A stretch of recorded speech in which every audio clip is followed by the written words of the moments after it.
algebra. You've made it through your first marking period.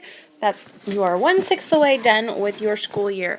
Today we're going to work on manipulating equations or solving for y in a equation with more than one variable. You have 3 examples in front of you that we're going to work through together. Notice that all of these examples contain 2 variables. They contain an x and a y, so these are a little bit different than solving equations with just one variable. Our first equation, we're going to solve this equation for y. We have 9x minus 3y equals negative 15. When you are solving for a particular variable, so in this instance we're solving for y, we want to make sure that we get rid of the term that contains x first, or any other term other than y. So you want to get the y by itself. To get rid of 9x, we're going to move that whole term. It's a positive 9x, so we're going to subtract 9x from both sides. So we're going to subtract, draw your line down the middle. There we go. Subtract 9x from the left, and then we're going to subtract 9x from the right. Draw your equal sign. 9x minus 9x is going to cancel out. On the left side, we're left with negative 3y equals. On the right side, we're going to put our x variable first. It's a negative 9x. And then we have that negative 15. We're going to put it behind it. We cannot combine those two because they are not like terms. Now, solving for y, we're trying to get the y by itself. It's being multiplied by a negative 3, so we're going to divide both sides by a negative 3. When we divide the left by negative 3 and the right by negative 3, we have to divide every term on the left and the right by negative 3. So we're going to divide the x term by negative 3 and our constant by negative 3. Our negative 3's cancel out. On the left, we get y equals, now negative 9 divided by negative 3 is a positive 3x. So negative 9x divided by negative 3 is 3x. And then negative 15 divided by negative 3, because the sign stays with it, would be a positive 5. So when we solve this equation for y, we're trying to get y by itself. We find that y equals 3x plus 5.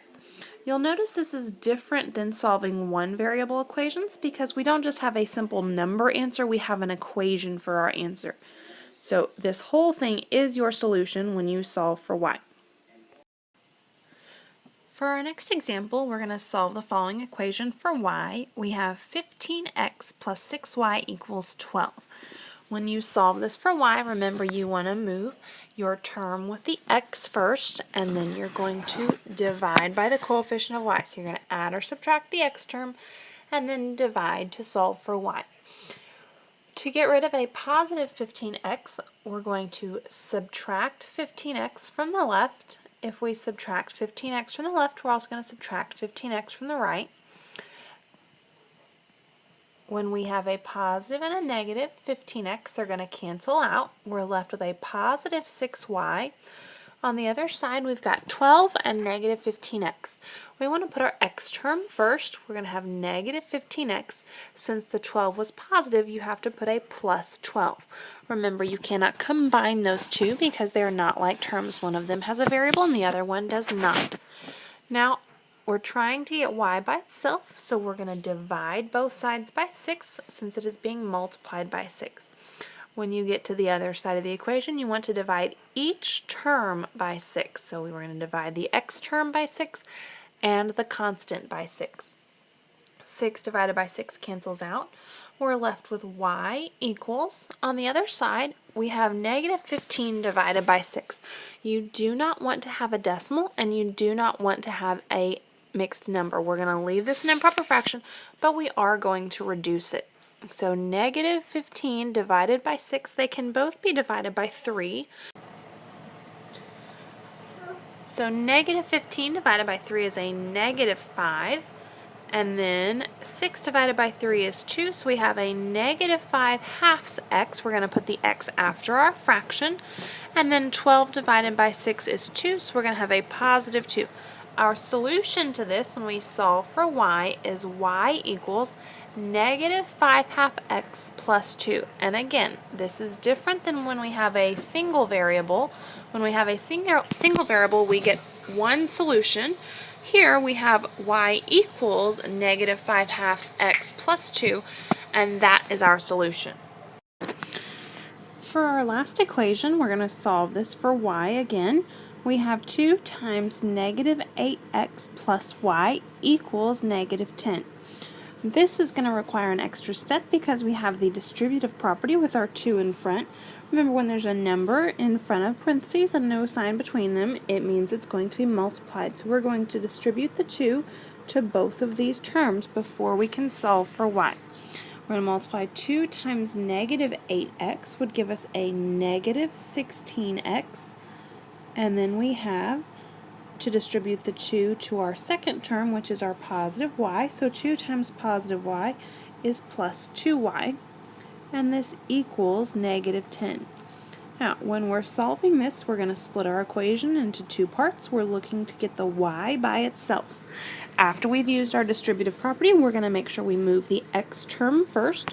So we're going to add or subtract the x term. In this case, it's negative 16, so we're going to add 16x to both sides. When we solve, our 16x cancels out. We get 2y left over. It's positive. This equals, we're going to put our x term first, 16x, and then we had a negative 10, so 16x minus 10.